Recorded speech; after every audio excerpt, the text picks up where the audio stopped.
Hello, I'm Reggie Young. I'm here with Martin. Martin, if you could just take a quick minute to explain a little bit about who you are, how you got started, and what you're up to. Sure. So thank you for having me on the show, Reggie. My name is Martin Zerrudo.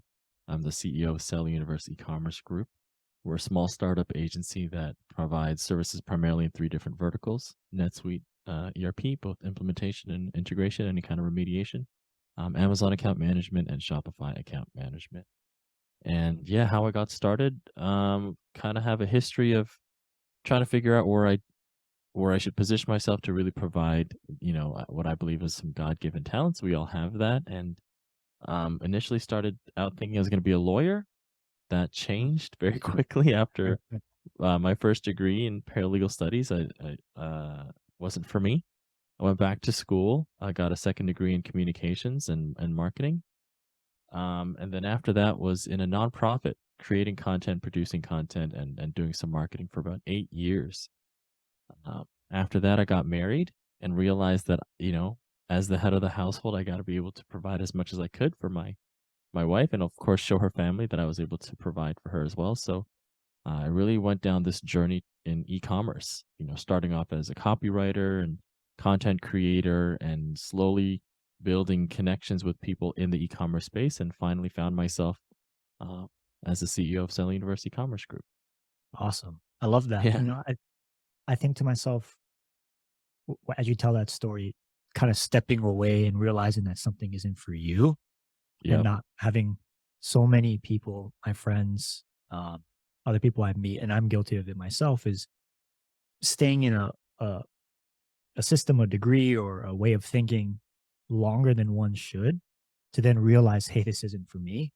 Mm. And then having like the self awareness, and two, the strength to realize early, like, hey, this isn't for me, and kind of pivoting, starting over, starting from copywriting, and then now getting to where you're at, I think is really Yeah, cool. It's something that, other people who may be listening, it's okay to start over, and it's okay to like, to go against the grain of like what we think we should do, whether it's told by our parents, some type of programming or system, some kind of someone else who had marketed to us the entire time about why this job is the best job out there. I hmm have family members now that are completely changing their career paths, because they realize after, whether it's being fed up or late or early, that they're going to start over in something completely new. So I really applaud that, and I think that's just super important to have that self awareness and realize when something isn't for you.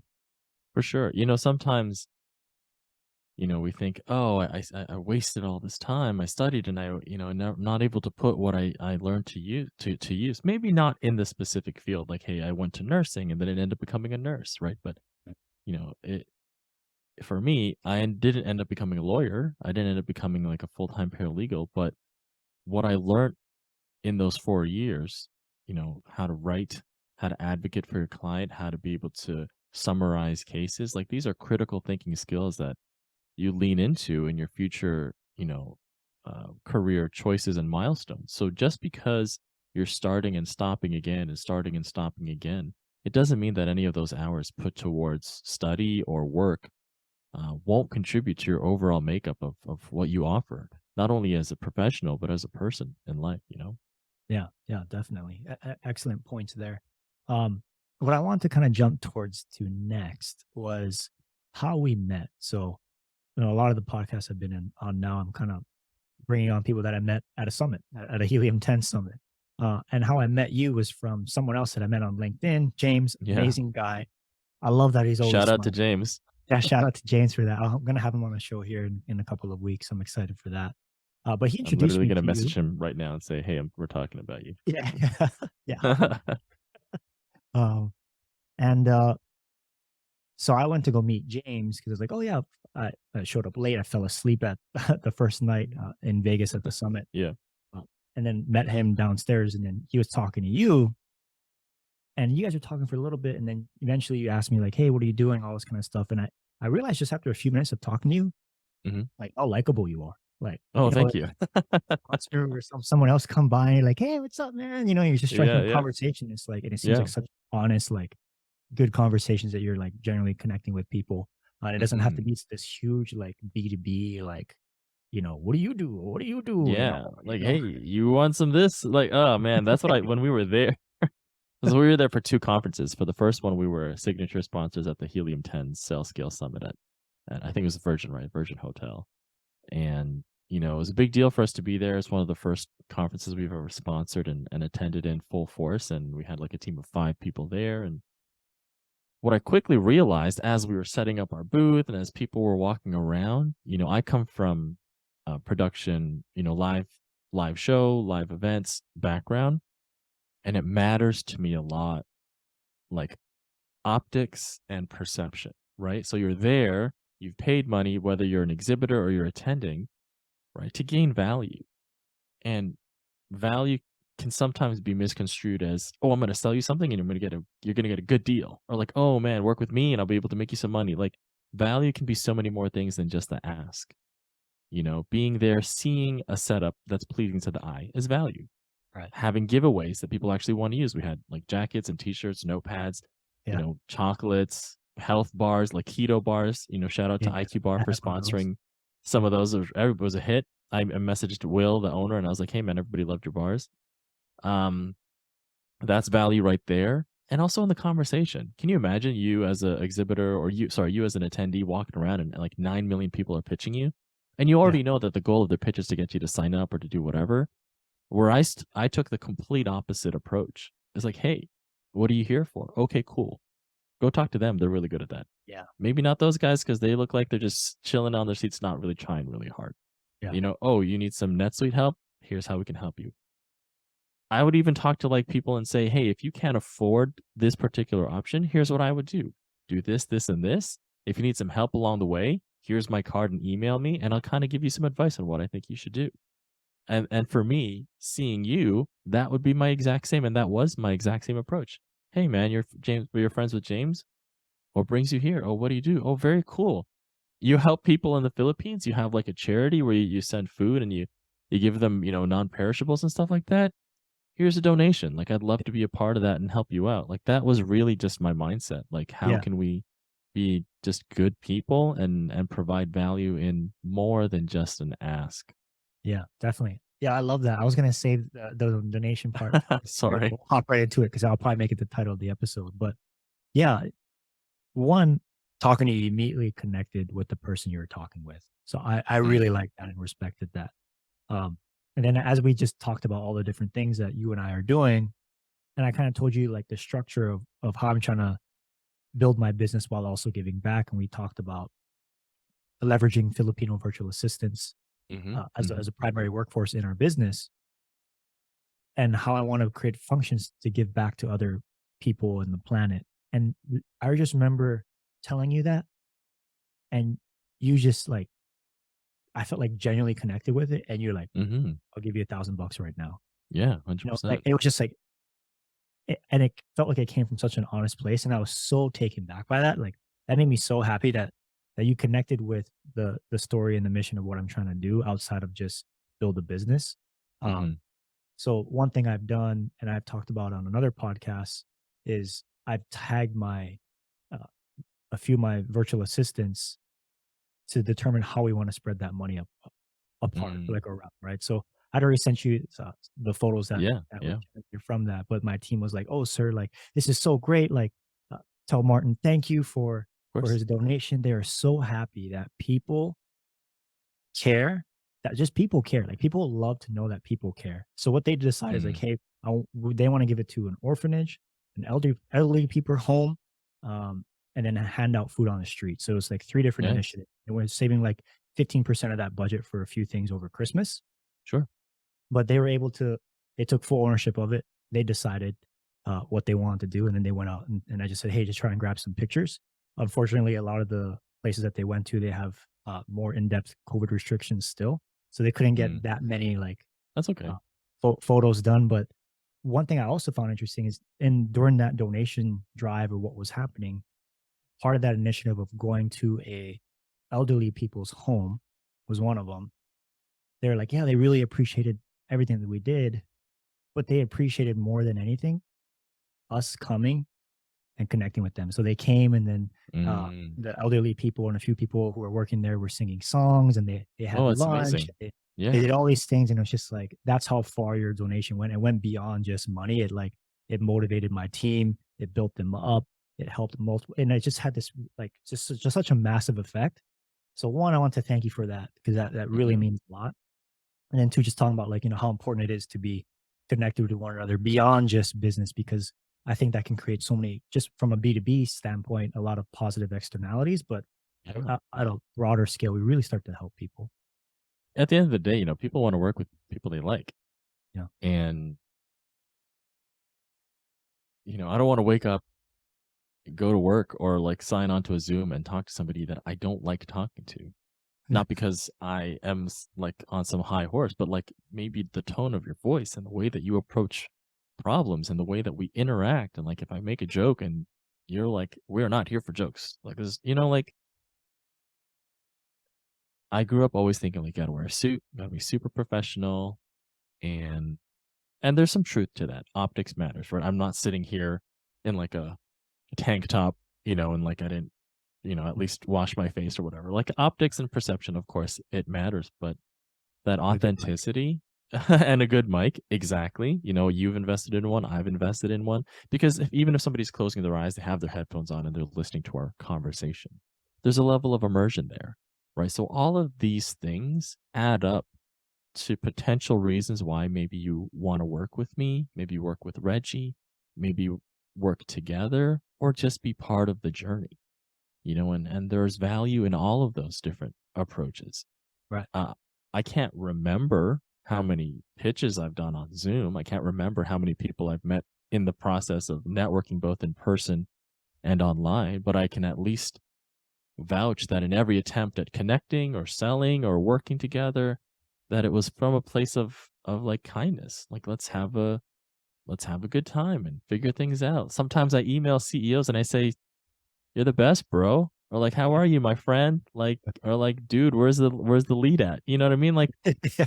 there's a time and place. I'm not gonna do like a exec, like a board meeting and just start saying random things, especially if there's any kind of like, guest or whatever. But yeah, I think in 2022, it doesn't have to be so serious Yeah. Yeah. all the I love time. that.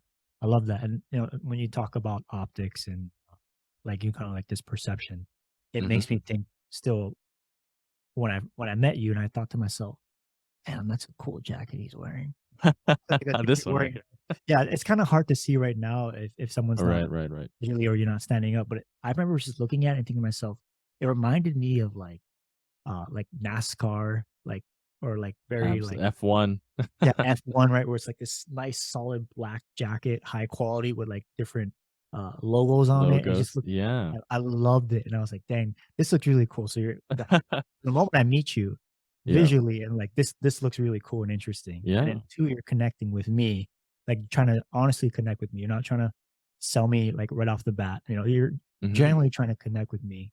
And then from there, everything else happens. So what I also find very interesting is when I tag my virtual assistants to figure out what we want to do with the donation that you gave. One of them was like, "Hey, sir, we're so thankful that you're able to set this up. What we want to do is we want to create shirts for Reggie Young." Cool. Right. And Nice, I'm like, nice. "Oh, I never thought about that because I'm only now starting to push my personal brand." Sure. And I'm like, and they were so motivated by what you had done and what we were building out that they want to pay for their shirts themselves. And I thought that was for me, it made me really happy that they were willing to spend their own money to Right. make a shirt with my name on it. I felt like super humbled. Of course, I didn't let them pay for it. I paid for the Yeah, yeah, shirts. yeah. And then I paid for the shirts and I didn't really communicate clearly how I wanted the shirts done.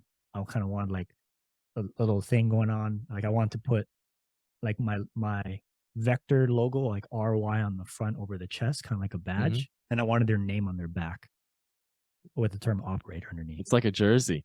Yeah, kinda like a jersey type thing. And because it made me start thinking like, "Oh, how do I wanna do this?" And it actually made me think about what you're doing at a higher level when I looked at your jacket and saw your team, and they all Mhm. had, like, the jackets on, and I was like, "This is really cool." So I just wanted to Well, tell. first of all, it was printed in the Philippines, so it was very Oh, cost effective yeah, yeah, awesome. measure. But if you go on my LinkedIn, there's a picture of me and Josh. Josh is part of the M&A team from Moonshot Brands.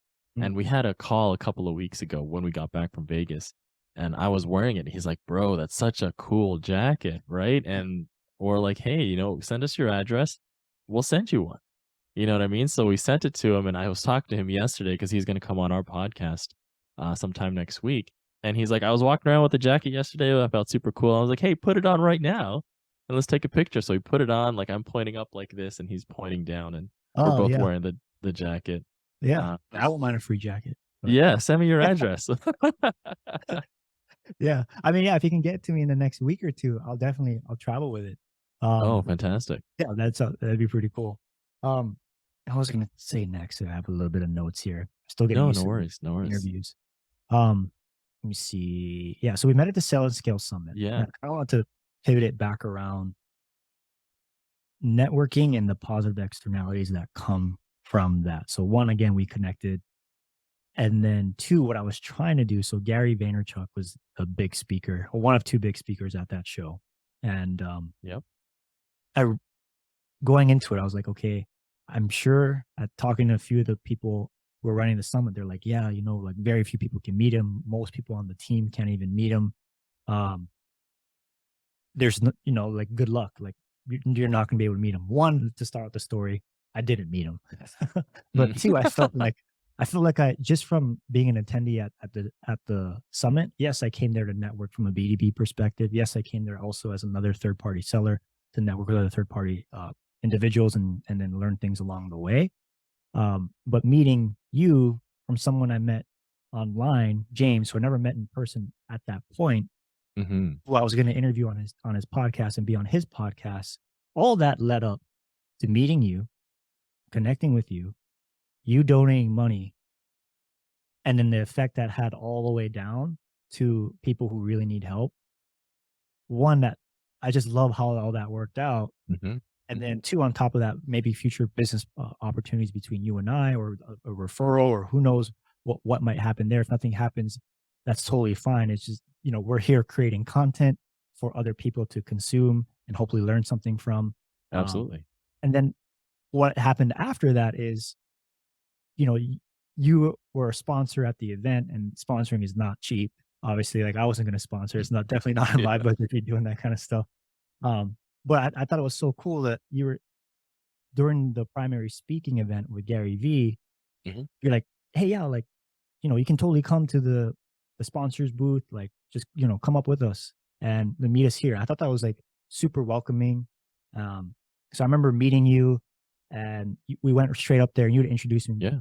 super quickly to someone very big in the space that I had listened to on his podcast for Ah, years. Mike Jackness. Yeah, yeah, Mike Jackness. And I'm sure he doesn't remember me. I just said something to him for like 20, 30 seconds, but it was cool to kind of meet someone that I heard in my ear when I first started Mm. e-commerce, right? So kind of Exactly. getting all the way there, being up top in the sponsors booth, was really, really fun. And then I knew the sponsors at the time were meeting, we're going to try, or at least I think had the opportunity to meet Gary Vee. So Mhm. part of me was hoping, hey, oh wow, like this is one step further towards getting to meet Gary Vee. And Gary Vee had given his book to everyone. Like it showed up in everyone's, I think most people's hotel rooms with like a Mhm. ribbon, which is I thought a really great way of marketing a book. For sure. They had a ribbon of the book around. And a side note to that, apparently what he was doing with NFTs is if the more books people bought, like pre-sale, he would issue an NFT or something along those lines. So I thought that was one Right. interesting way of co-marketing a book. Here it is in person. He's speaking at an event, talking about his book. So I was like, let me grab this book. And if I ever get a chance to meet him, like I'll have the book ready. So I felt like part of me got a lot closer towards meeting him, even though I didn't, than Mhm. someone who had just sat off to the side and didn't Right. participate and didn't try to connect with other people. Next time, man, one step closer every Yeah, time. that one step closer. Yeah, and then I remember like you have to run, you had other things you had to I do. did. I had a networking lunch that I had to go to, Right, yeah. and And that so I guy was ended up sponsoring our podcast. So I was like, okay, made a good move. yeah, yeah, perfect. And I didn't know what you were doing, right? Because I know you had things to Yeah. do. So I was like, hey, if you do meet Gary Vee, I don't know where you're going. At least take this book. And I told you the story about how Gary Vee takes photos. Um, oh, do you have it right there? There you go. It's right here. There it is. Yeah. That's the book he gave me. I have it. Yeah. Yeah. Awesome. And then what's crazy is later that day when I went to the VIP room for the summit, there's a stack of books there. So I just took another book. Oh, there you go. So I have another Nice. book as well. But I thought to myself, "Oh, if he ever did meet Gary Vee, he would at least remember that I provided value back. Like, even though it's just a book, like, 100%. at least I was 100%. giving some kind of value back to you." Yeah. No, I really, really appreciate it. I read a little bit of it on the plane. Whenever I'm stressed out, I like just turn around and pick up the book and like scan a few pages and kind of just it's tough, like the stuff that he talks about in the book that he talks about um at the summit, it's so much focused on like ownership of what you're doing right now. There's nobody else to blame but yourself. The accountability is all on you. When it comes to content and putting yourself out there, it's all on you. And it's a really significant shift in mindset that doesn't happen overnight. I think who was it Malcolm Gladwell who said like it takes 10,000 hours for you to perfect something? So for our listeners, for your listeners, everybody's on their 10,000-hour journey. And maybe the book and what Gary's talking about provides additional hours into that journey. Listening to your podcast adds additional hours. And I think really that's the mindset that we should have, humbly speaking, in terms of us all trying to accomplish our goals and try to get to where we want to be, is that it doesn't happen overnight. And Yeah, every hour you spend trying to, harness and build up the skill set that you want to, have to accomplish your goals comes from a lot of different sources. It may be a conversation in the VIP suite. It may be a conversation in a coffee shop. It may be a conversation in the hallway. Had we not walked and crossed paths, you know what I mean? Like there's so many in the multiverse of existence, so many possibilities of you not running into James, of me and James not running into you, of James not attending the event, and that chain reaction of events all counts and contributes towards those 10,000 hours to wherever anybody's is hoping to get to. So it's fluid. It's an exciting time to meet new people and connect and talk to people, especially in this type of format where as a podcast, you know, there's this list of questions, but there's no script. You can kind of be candid and open about people's experiences, and it's super valuable for a lot of different reasons. Yeah. yeah, definitely, right? And then when I take it back to, again, the donation that you did, the impact that it's had for me when I'm, like, creating, like, my vault, my course library, etcetera, my plan for now is, and it will indefinitely be, for sure be for the vault, I'm always gonna donate, a meal to a hungry person in need every month. But once I get the Hmm. revenue to a certain level, what I'm gonna try and do is, like, do higher level donations and then rotate through different nonprofits, and have Hmm. different impacts across different people of different ethnicities, cultures, backgrounds, people in need. Um, but when you sent that donation, I wasn't ready for it. Like, Mm. like I wasn't ready for it. So I Right. went Right. back home and I was like, okay, well, how do I accept it? Like, I don't have, even though you said $1,000, I was like, okay, well, I can make a checkout URL at $1,000. So I was immediately thinking, okay, well, how can I build this foundation for what I want to do next? So I made Mm. a checkout page that's like, pay what you want, basically. So it allowed Nice. you to put the amount that you wanted in case I felt like, hey, maybe if you want to give a little less or maybe a little more, like, that person would be able to do it. Mhm. But then on top of that, how do I build something for the next person that wants to Yeah. eventually do it? Absolutely. So I made, like, it took me like 2 minutes. I logged into my website, just Yeah. did a quick, like, here's a donation page, here's the button. But I Yeah. plan Yeah. on, like, kind of scaling that out You using some of should. these tools that we're using and then having that Yeah. be like a donation page over time. And one that just taking that first step to build that next level and the next level and that next level, I feel like is also mastering, so that it's more hours spent trying to master what I'm trying to do ultimately. Hmm. Uh, One thing I found very interesting, my mom has done a lot of nonprofit work with her past career. So when I showed her the photos, um, she's like, "Oh yeah, like, this photo's not good. This photo's not good." Mm. The photos I sent you were like the best photos out there. Right. And then afterwards, my mom gave me feedback, right? And I Mm. generally don't like to take advice from people who have never done what I'm trying to do. Like, growing up, Hmm. I'm like, yeah, like, my mom and dad, they're the ones I think we look up to, our mentors or Of our course. parenthood, like, things, and right, Yeah. but that doesn't mean that they know how to run a business. It doesn't mean just because someone bought a house doesn't mean they should be giving you real estate advice. All these Right. different things. But then I kind of slowed down, and my mom was like, "Hey, when you're doing a donation, And when someone donates money like that, what you need to be doing is holding up a sign and saying, "Thank you, Mark." Mm. Right? Like, you can even do, like, a fake check, right? And I'm like right? So I'm like, "Okay, these are things that I can take to the Yeah, next donation," because it's like, for sure. someone could wonder if, like, how much money was really spent, like, is it Mhm. really Martin, right? Because I wanna be able to give back that good energy that you gave to us back to you. So I'm gonna be Appreciate that. trying to fix that for the future for the next, person who Yeah, donates. And I thought that could be a great tip of advice for someone who may be considering doing something like this also in the future, is to make the for best, sure. possible use of that. Is there a URL for it already? Um, I think Like so. I'm really reggie.com/donate or I think something? so. Yeah, yeah, yeah. Slash donate. Yeah, good push there. Yeah, forward Let slash me donate just should be. I have to remember all the URLs all over the place, but yeah, let me double yeah, I'm gonna check try and. here. Are you looking it up? I am. Yeah. Yeah. Hopefully, I will get that landing page update. My goal for the future is be like, have a quick video of me talking about the goal of where the donation is going long term, and then Mm, a carousel of photos that just constantly get updated, uh, and then take it from there. absolutely. I got When it's V1. ready to go, yeah, it's in it's in under construction. Yeah. When it's ready to go, let me know, and for, like, the next 5 or 10 episodes of our podcast, I'll totally just put it as, like, the bumper at the beginning of the episode. Oh yeah. Oh man, I really Yeah, appreciate that. Thank you no again. problem. Really, Of really course, of appreciate that. course.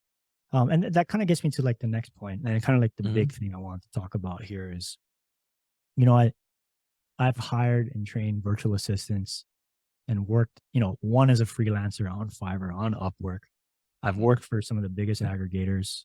I've worked in the military as an officer. I've had like these different levels of experience. I started over and over. I've mhm, outsourced things to Fiverr. I've been like on the front and the back end. I've hired people from other countries, trained them, and I've learned so much from that process. And now having talked to so many different service providers from like a B2B perspective, I feel like there's this stigma of outsourcing outside of the United States to places like the Philippines or other countries. There's always like I can't they can't figure it out, or they're just not smart. I literally get comments like they're not smart enough. And for me personally, the first time I outsourced someone to something, like my first VA, I was like, okay, mhm. $500 a month. When I hired them, they cried. They're like, hey, sir, I'm so thankful. This changes my life. They Right. literally like broke down and cried. And then talking about still having a full time job, I gave a set of instructions like, hey, these are a couple of my competitors. Go and find a few of them. I went underground for 24 hours, came back up, and I thought they would have a list of like 10 or 20 people, 10 or 20 like competitors. Mhm. Instead, they had done like 8 hours and found like every single link they possibly Oh, could wow. in the industry. And it was completely useless to me. And I got not angry at them. I wasn't visibly angry at them. Mhm. At first I was like, oh, they didn't even do like a good job. And that's what I was thinking to myself. And then soon after I was like, well, wait, I never defined the scope of the work. I Right. never really gave clear instructions on what a competitor is or isn't. I never Mhm, set like these boundaries. I didn't do a lot of the things that I feel like a lot of people fail at when they mhm. outsource work. Um, and then on top of that, talking more B2B, I hear conversations like, yeah, we can't outsource here. We can't like we can't do it. But I find out with my network over the last couple of years, some of the biggest investment banks, their core, like literally some of the biggest investment banks out there Outsource. not outsource to someone in America, outsource to these other countries that people think can't do a great job. Well, they're running PE investment banks.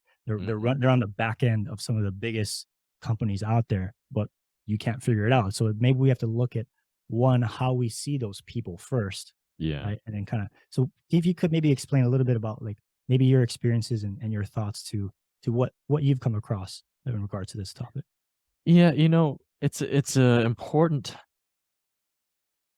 first of all, as Filipinos, uh, we're immigrants, whether you're first generation or second generation, it was your parents or what have you. Um, and so I think we all understand that immigrating to another country like Canada or the US or the UK or wherever is done to afford your family a better opportunity, right? The jobs here, the schooling here. It's not to denigrate or to downgrade the Philippines or any other what you would call a third world country, even though they're not third world countries, right? They're developing versus developed countries, maybe would be a better term. So we can't. I don't want to say we can't, but I don't. I think we have to be honest that certain countries avail certain advantages to the people in their country, which is why people immigrate. Okay, great. Now we have that baseline. Having said that, skills is not geographically landlocked, right? It's not like because you were born in one country, you're more adept inherently with your race or your culture to be better at one thing than others. There's a stereotype like, oh, Asians are so good at math. I failed math. Like I suck at math. You know what I mean? Like, so who cares, where you're born and where you're from? I think what's important for those who look at outsourcing is one, I agree, you can't come in with the assumption that they're dumb, that they can't learn, and that because they're cheaper or more cost effective work wise, that they don't deserve the same amount of respect as a domestic worker. They don't deserve the same amount of ability to grow and to learn and to progress because what if the roles were reversed and like Philippines or India or China was like the supreme developed country and they're outsourcing to North America, to Canadians and Americans. And then they're like, oh my God, you Canadians are so stupid. Or you Americans are never going to learn. You know what I mean? Like Yeah. it's very easy once you flip the script to gain some of that empathy because it's not just us as immigrants looking at our countrymen or countrywomen saying, hey, they deserve a shot. It could easily be the other way around. And it's happening all the time in a lot of different categories. So I think now, especially in e-commerce, if we're dealing with a global audience and we're trying to serve a global customer, then it makes sense to have a global team, right? I say this. We had a meeting this morning, and I was saying this example today. I don't know whose TikTok it was, but I was out on my. I was in bed and I was just flipping through the TikToks, and for whatever reason, I got to this TikTok talking about perspective, and they go, if you take like they were using a building as an example. I used a cup this morning because in the meeting, I'm like, if I look at this cup, I'm only ever going to see it from this perspective, outside of what I can see on my camera, but I will never see anything beyond my own perspective. Now, if I'm holding this up to you, Reggie, you're going to see everything over here. This is your perspective. This is mine. Oh, look, both of our perspectives allow us to see the entire cup. Right. So when you're looking at workforce and talent across the world, they provide a perspective that you don't. Because guess what? Your customer is not just from New York or LA or Chicago. They may be from the Philippines. They may be from Japan. They may be from India. Right. And I think that I don't think it's like I'm saying anything new. I just think we have to be open to giving it a shot with integrity. Just because they're cheaper doesn't mean they're lesser, Yeah. you Definitely. know? Definitely. But at the same time, to your example, though they may be cost effective and willing to learn, as leaders, we also have to be able to determine whether they're from the States or whether they're from Philippines or whatever country in between. Is this the right person? We use traction. Does this person get it? Do they want it? Do they have the time or capacity for it? And we've added a fourth one is do they love it? Right? Because in traction, there's no mention of ethnicity. It's really just an EOS or entrepreneurial operating system to help you find the right people to sit in the right seats. And if they're Filipino from Philippines, great. If they're not, they're from the States or they're from Germany, great. Yeah. There's just trade-offs to all things, but I think if you approach it with integrity and you give them the you can lead a horse to water, you can't make them drink. So if Right. it's a VA in the Philippines and you give them a template and after they do this, you do this well enough for this amount of time, you're going to be promoted to this, this, and this, and they do it. Yeah. Fantastic. Doesn't Trust. mean the next Filipino is going to be able to do that. And it doesn't mean that the one in the States is automatically going to be able to ace it because they live in the States. Right. Right. It's really case by case. Definitely. And kind of like being in this space for about 7 years now and seeing I've trained so many VAs on like 8 things because when I first started out, I was going through VAs like left and right. And after like my second or third VA and having like failed at the hiring process, I I thought to myself, okay, this is totally on me at this point, right? It's totally on me because I'm getting like mixed reactions in terms of quality of output. And I realize now over time, so I have a course and I know we both educate business owners on how to leverage assistance and we have services for that. One of the things I talk about is providing space for your virtual assistant. So one thing I do, we're already getting such a great low cost of labor. One thing that I do is like I say is, hey, if you want your virtual assistant to understand like paid advertising, really buy them a course and give them 2 weeks. Like buy them the course, give them 2 weeks. Literally, if you had 2 weeks do nothing but learn paid advertising, you'd get good at it off of YouTube videos, right? Like the internet has changed how we absorb information. And you're paid And to learn it.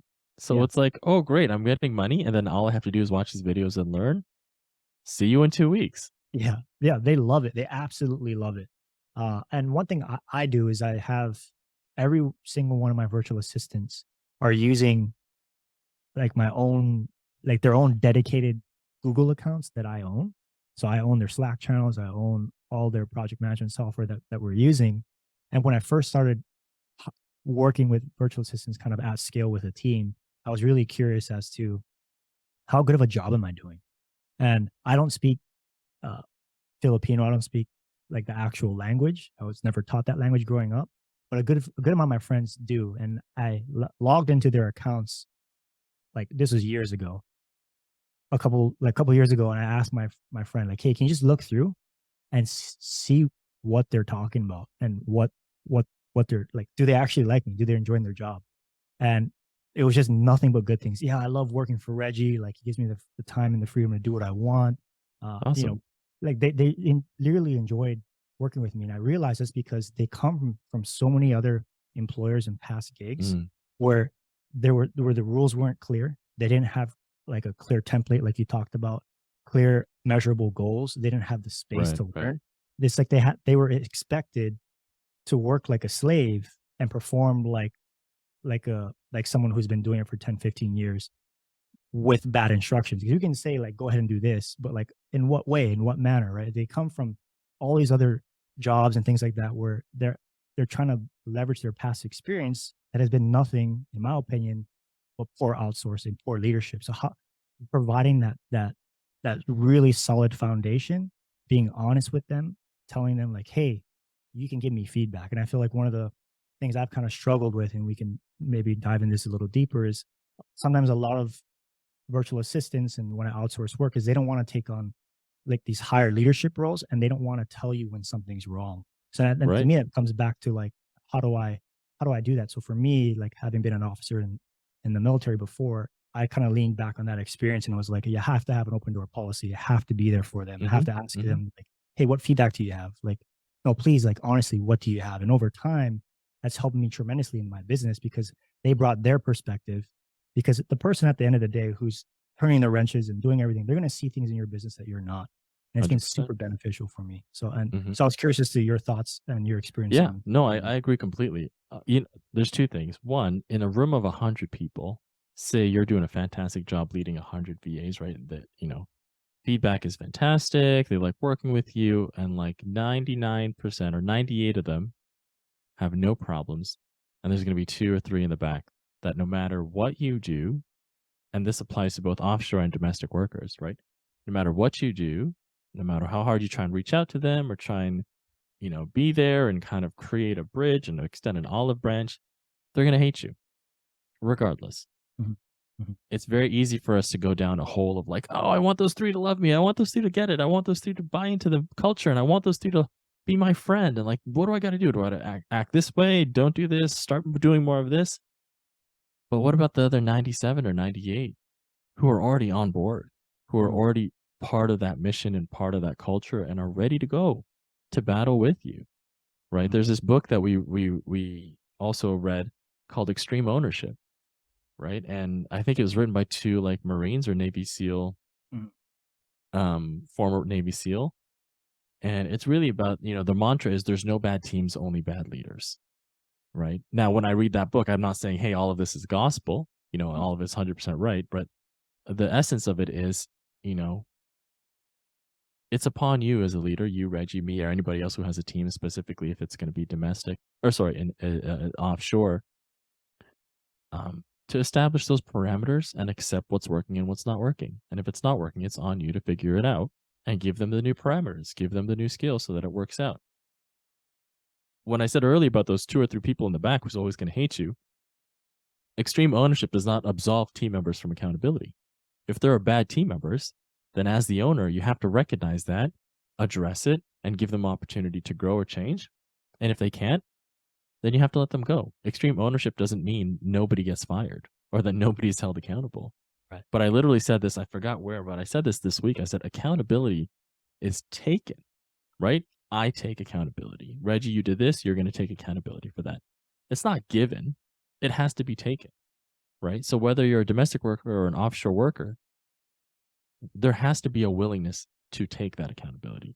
Because if I'm not going to take it and you're going to give it to me, why would I take it? That's not for me. I don't want to take that accountability. You may expect that of me, but just because you expect it doesn't mean I'm going to follow through. So I think that's the fine line in being a really good leader and motivating your team to accept a culture of openness and of growth both ways as leaders and as subordinates and as workers. But you can't let a couple of bad apples ruin your mindset or culture. And you got to be able to weed out the bad apples so that it doesn't affect the rest of your team. Yeah. Right. Mhm. And that's a huge part of it. A huge part of it. Yeah, and it makes me think, like you said, like holding them accountable.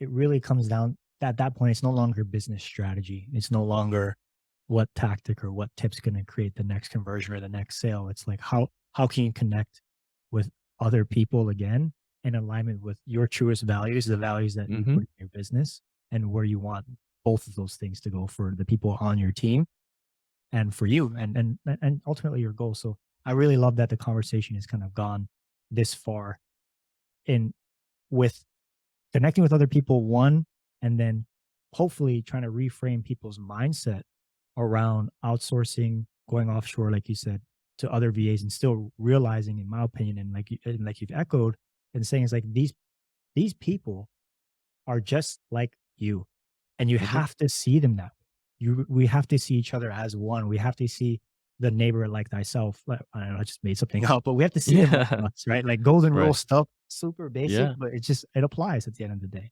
100%. 100%. All right. So next, I want to talk about specifically you.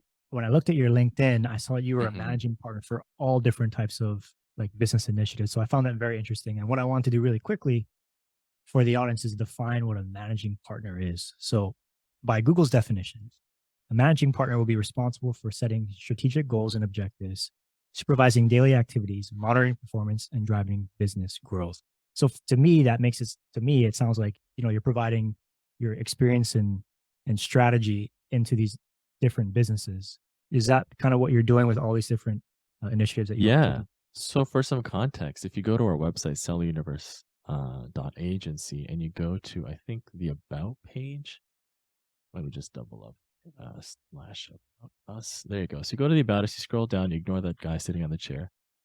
Um, and it says there, Cell Universe, Page One Media, Cell Universe Academy, Demand Side Partners, and MH1 Creative. So before Cell Universe e-commerce group was born, I was providing that level of strategy and business development for all of these different entities as it relates to Page One Demand Side Partners, SUA, which is Selling Universe Academy, which was our own like online course to teach people how to be VAs, and then MH1 Creative, which is like a creative agency.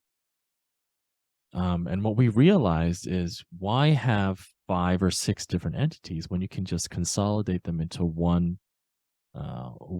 umbrella corporation for those Resident Evil fans, one umbrella core um, that allows you to, because there's differing schools of thought about should you niche down super super deep and just be known as like you are just doing DSP managed services, you are just doing creative agency services, you're just selling a course, you are just handling NetSuite, or should you consolidate them all together and kind of, instead of going mile deep, maybe go an inch deep but a mile wide, right? We actually did both. We took what we know how to do on Amazon, along with the DSP aspect of it. We took what we do well on the creative side, and then we took which sometimes leans into like Shopify for people who are developing products for websites. And then when we Right. took what we did really Mhm. well for NetSuite, and what Mhm. we created is Sell Universe e-commerce group. And if you go to the homepage, you have this hexagon that has three micro verticals: NetSuite, Amazon, and Shopify. And so that's how SUEG came to be, was being, a managing partner in these various ventures and consolidating them into one entity that allowed us now to focus on a very niche customer profile, which right now are brands that are, direct to consumer, most likely CPG, and aggregators who require at least two of the three services. If you're an aggregator, you need an ERP. You have so many brands that are on so many different marketplaces that you need to have some sort of actionable data that collates all of that information along with the other departments in your business. That's what NetSuite does. Oh, by the way, when you implement NetSuite, it can be used across a lot of different industries. So not every solution partner for NetSuite knows the e-commerce chops, knows all the different marketplaces and the best um, APIs to integrate. So for us, is anything within the realm of direct to consumer, anything within the realm of retail for NetSuite is what we do. Anything outside of that is not our zone of genius. But because we have Amazon account management experience, because we have strategic partners and people in Sell University Commerce Group have Shopify experience, it allows us to take all of those zones of genius and bundle it together. And that's why we're able to call ourselves the e-commerce experts when it comes to NetSuite. Uh, so yeah, it's kind of like a roundabout way of answering your question, but we started big, consolidated into one, which allows us now to niche down into our ideal customer profile through NetSuite and e-commerce. Yeah, I love that. I love the like just like you said, be able to consolidate it all and provide like a one-stop solution Yeah. for these big brands with who need, to be honest, all of it. When I was working for Yeah. aggregators and just consulting on Fiverr and Shopify, people they not for Shopify, consulting on Fiverr and Upwork. I've had so many clients who are literally from big agencies will reach out to me and try and subcontract me, Hmm. and I also get the smallest person who probably watched 20 hours of YouTube videos and they need help with both Amazon and Shopify. And the reality is, Hmm. it's like any business, online business is going to need all three, in my Yep. opinion, to be successful at scale for the long term. Yes, you can Absolutely. be good on Amazon, but like Amazon has been, the margins are getting tighter and tighter than ever before. The narrative is Yeah. changing and talking about like, hey, let's go back to, at least in the Amazon space, what can we do on our own website? Yeah. Right. And I mean, we're so I, doing an implementation. Sorry, if I just yeah. jump in real quick. We're doing an implementation for one of um I think I can say this. I mean, we posted it online. So we're doing the implementation, the NetSuite implementation for Boosted, right? It's one of the bigger aggregators out there. And if you look at the flowchart, I'm not going to share their flowchart, but if you look at Mhm. their information flowchart, there's so many tiles and so many different, sectors and segments that are connecting into NetSuite that we've mapped out. And Amazon is just one of those squares. It's just one of those segments or tiles. And it doesn't diminish Amazon's, you know, um, prominence as a marketplace. It just means that, like you said, as you scale, it's not the only marketplace. They also have their .coms. They may be on Walmart. They may be on eBay. They may be on Mhm. Etsy. There may be a wholesale distribution play. There may be, brick and mortars to consider. There may be global logistics, not just in North America, but in other countries where they don't have Amazon. Maybe it's Lazada or Shopee in the Philippines. Maybe I forgot what there's either a Spanish one or a Oh yeah, German, Mercado Libre. something like that. Yeah. That's comparable, if not bigger, Mm. than Amazon's online, footprint or market share when it comes to online retail. So or online purchases. So yeah, to your point, we used to be heavily focused, like 50% NetSuite, 50% Amazon. But in this current stage in our business, we just find it not only more profitable but more sustainable and forward looking to be able to work with brands that have the financial capacity to sustain an ERP like NetSuite, and obviously have long-term projections that, with our help, allows them to maximize that ERP investment with our expertise in e-commerce. You Yeah, know. definitely. If a big aggregator like that is working with you at that scale, I think it just goes to show the value that you guys are providing in the industry. Having peered behind the curtains on a few aggregators for sure, I realize now that when they're working with people outside of their organization, they're doing so extremely in an extremely thoughtful way. Like a Mhm. year or two ago, they were working with everybody, like Yeah, money their was being household. thrown around like crazy. Yeah. Now it's like, "Oh, we're gonna buy this brand. We're gonna buy a brand. We really gotta look at the brand we're buying now.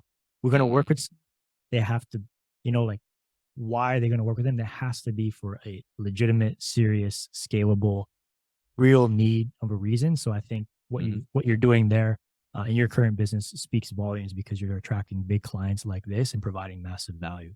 So for Mhm. people who are not ready for NetSuite, what would you recommend for ERP for CRM? And if you could maybe define what an ERP is and what Sure. maybe a scrappy entrepreneur can do today to maybe set themselves up and put a good system in place. Yeah, so ERP stands for Enterprise Resource Planning, right? So it allows you to, let me double check. Hold on. What I was gonna uh it I try and pull up like a graph to kind of help explain it. I was already on another podcast explaining NetSuite. I think it was a Yeah. Helium Tense podcast or something like that. Or I think James's Merchant Spring. Oh, he just messaged me. Speaking of, he goes, Reggie. He just messaged me right now. Okay. He saw the Yeah, yeah. picture. But yeah, so in a nutshell, ERP stands for Enterprise Resource Planning, or an ERP tool. NetSuite is probably the number one cloud-based ERP tool in the world, right? I think it has like 35,000 businesses and brands utilizing it, which is pretty significant. Why would you need an ERP? Well, when you look at a business, right, they have all these different um, departments. You're going to have your human resources department. You're going to have your sales team. You're going to have your CRM, any kind of your project management. You're going to have your data wherever all of your information is being stored. You're going to have finances, right? You're going to have IT. You're going to have all of these different departments.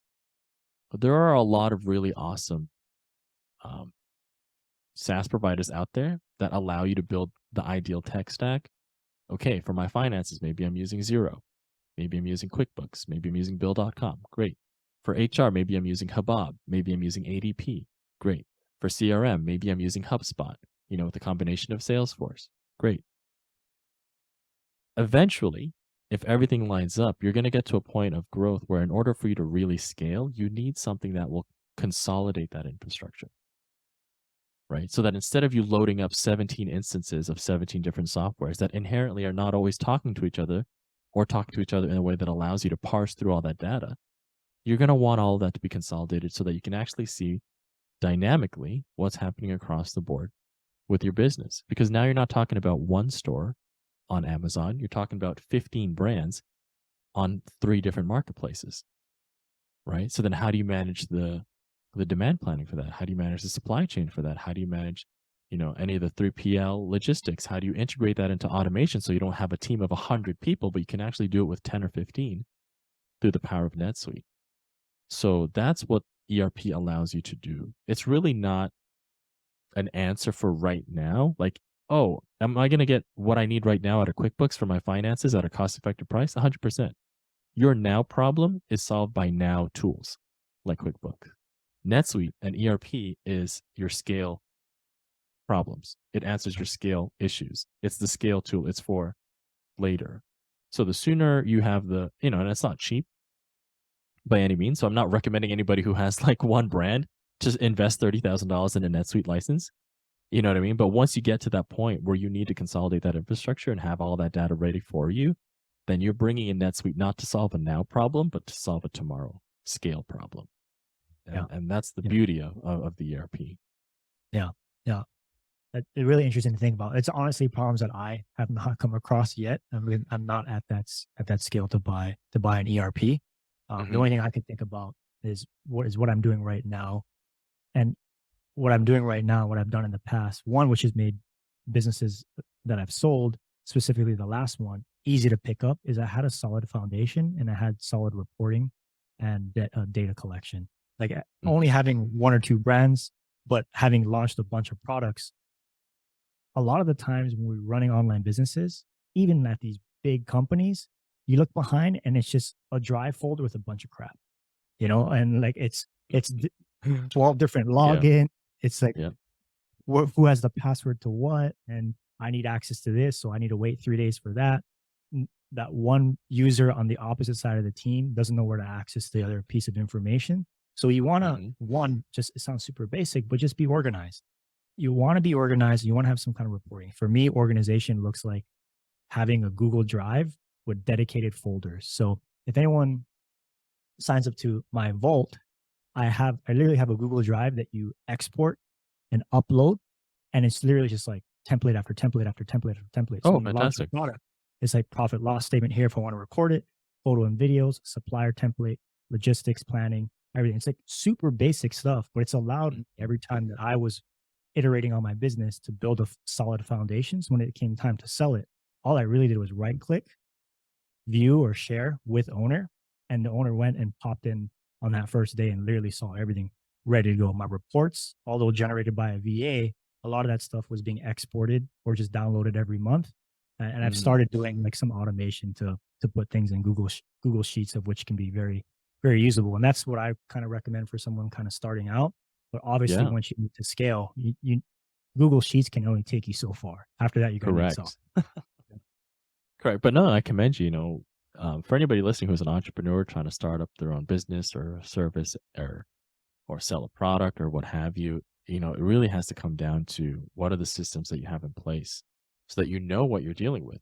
Finances, how much product that you have, how much profit are you generating? That data, whether you're at scale using an ERP or using Google Sheets, is valuable. Not only valuable, it's vital. Like you won't know what you don't know unless you're tracking those numbers. Mm. Um, if we go back to the core topic of our conversation, even if when you look at outsourcing, there's a reason why they time track. Some companies monitor the use of your mouse. Some take a screen recording. Some require to keep the video on because at the end of the day, and this is no knock to offshore or overseas workers, but that's also data, right? It's not necessarily all about accountability check, but it's also like, hey, if I gave Reggie this task and it took him 4 hours and it took Martin 6 hours, how do we get to five? You Right. know? Or does it take six? Because what Martin did was a little bit better than what Reggie did, and we're okay with eating that extra 2 hours. Like Yeah. this is very simple use case um for the need for systems and data and to be able to track it all. We use a website called 90.io, which is like an online cloud version of Traction, right? So we have our rocks, like which is our like quarterly goals. We have scorecards, which monitors everybody's output every single week and every single month. We have headlines and things that we IDS. For anybody who's looking to get into business or try to run their own company, read Traction 100%. If you want to start talking about systems and different types of methods of organizing it, Systemology, also another really, really good book. Um, but yeah, immerse yourself in these tools that if whether you're paying it from Reggie or you're going to devise your own SOPs, you got to really invest in your infrastructure, regardless of how big or small you think you're going to be. Love it. I think we're going to end it there with that powerful thought at the very end. So, if anyone has want to connect with you, be a part of Seller Universe, how would they go about Mhm. finding? Yeah, just connect with me on LinkedIn. You can find me, Martin Zerrudo. If you want to email me, martin@celluniverse.agency, feel free to send me an email. Any kind of questions that you may have. Mm. Um, yeah, feel free to reach out. If you're listening to this right now and you're at a stage where you're trying to think about, do I want to get into business? I want to become a white label, private labeler, white label some of these products. Like, I don't know what to do. Totally talk to Reggie, right? That is his zone of genius.